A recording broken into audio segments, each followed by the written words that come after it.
حضرت علی المرتضیٰ رضی اللہ تعالیٰ عنہ کا قول ہے، جس شخص کی امیدیں چھوٹی ہوتی ہیں اس کے عمل بھی درست ہوتے ہیں۔ حیرت اور تعجب کی بات ہے، ہم بیٹی کی نسبت سے داماد کو بیٹا مان لیتے ہیں، لیکن بیٹے کی نسبت سے بہو کو بیٹی کیوں نہیں مانتے؟ کمزور لوگ بدلہ لیتے ہیں، مضبوط لوگ معاف کر دیتے ہیں اور سمجھدار لوگ نظر انداز کر دیتے ہیں۔ دل کو یوں بے وجہ نہ اداس کریں، اللہ ہے نا، آپ اس سے بات کریں۔ سچ تو یہ ہے کہ ہم سب سے زیادہ اپنا دل خود ہی دکھاتے ہیں۔ الحمدللہ رب العالمین، الحمدللہ کہیے اور یاد رکھیے آپ کی زندگی ہزاروں لوگوں سے بہتر ہے۔ ایک سایہ ہے گھنے پیڑ کا میرے سر پر، ایک آنچل سے مجھے ٹھنڈی ہوا یاد آتی ہے۔ لوگوں کو معاف کر کے جو جیت ہوگی وہ انتقام سے ممکن ہی نہیں۔ فتح مکہ کے موقع پر اجتماعی معافی کا اعلان اس کی بہترین مثال ہے۔ لوگ چائے کی تھیلیوں کی طرح ہوتے ہیں جنہیں کھولتے ہوئے پانی میں ڈالے بغیر پتہ نہیں چلتا کہ ان کا اصل رنگ کیا ہے۔ کمزور لوگ بدلہ لیتے ہیں، مضبوط لوگ معاف کر دیتے ہیں، ذہین لوگ نظر انداز کر دیتے ہیں۔ اپنے اندر پرندے کی طرح عاجزی پیدا کرو، جو آسمان کی بلندیوں کو چھو کر بھی اپنی گردن جھکا کر رکھتا ہے۔ تمہاری یاد بھی محسن کسی مفلس کی پونجی ہے جسے ہم پاس رکھتے ہیں، جسے ہم روز گنتے ہیں۔ دھوکے ہوتے رہتے ہیں، لوگ بھی بے نقاب ہوتے رہتے ہیں، مگر ہر چیز کو جان کا روگ نہیں بنا لینا چاہیے۔ مسکراؤ اور آگے بڑھ جاؤ۔ رسول اللہ صلی اللہ علیہ وسلم نے فرمایا، جب آدمی ثواب کی نیت سے اپنے اہل و عیال پر خرچ کرے پس وہ بھی اس کے لیے صدقہ ہے۔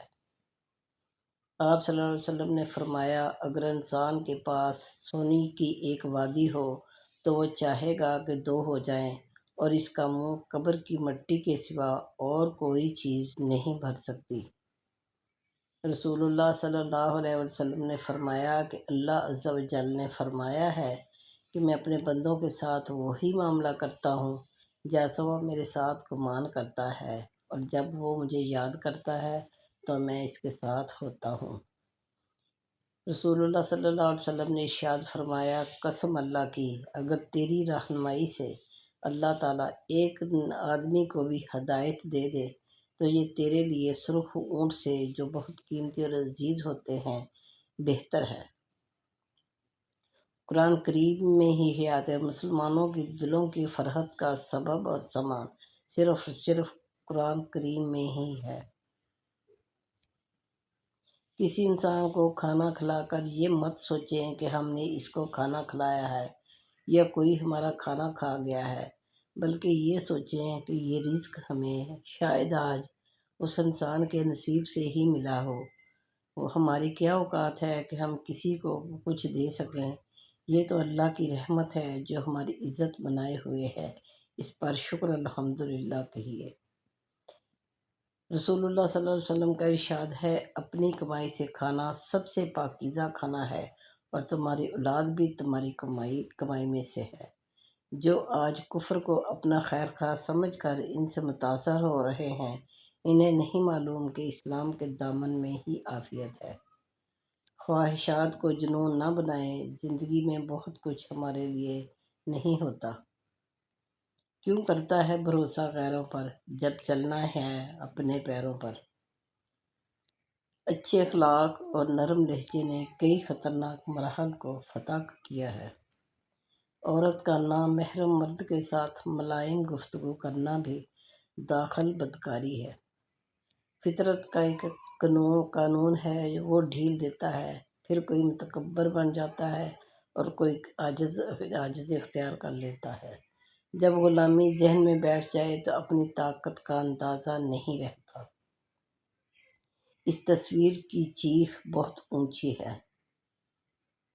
جس طرح گھڑی کی سوئی آگے پیچھے کرنے سے وقت نہیں بدلتا، اسی طرح گردن اونچی یا نیچی کرنے سے انسان کی اوقات میں کوئی فرق نہیں پڑتا۔ آدمی جب ماں باپ کے لیے دعا چھوڑ دیتا ہے، اس کا رزق تنگ ہو جاتا ہے۔ یا اللہ ہمارے والدین کی بے حساب مغفرت فرما۔ جب انصاف میں طاقت نہیں ہوتی تو چوروں، ڈاکوؤں، قاتلوں کے پاس طاقت آ جاتی ہے۔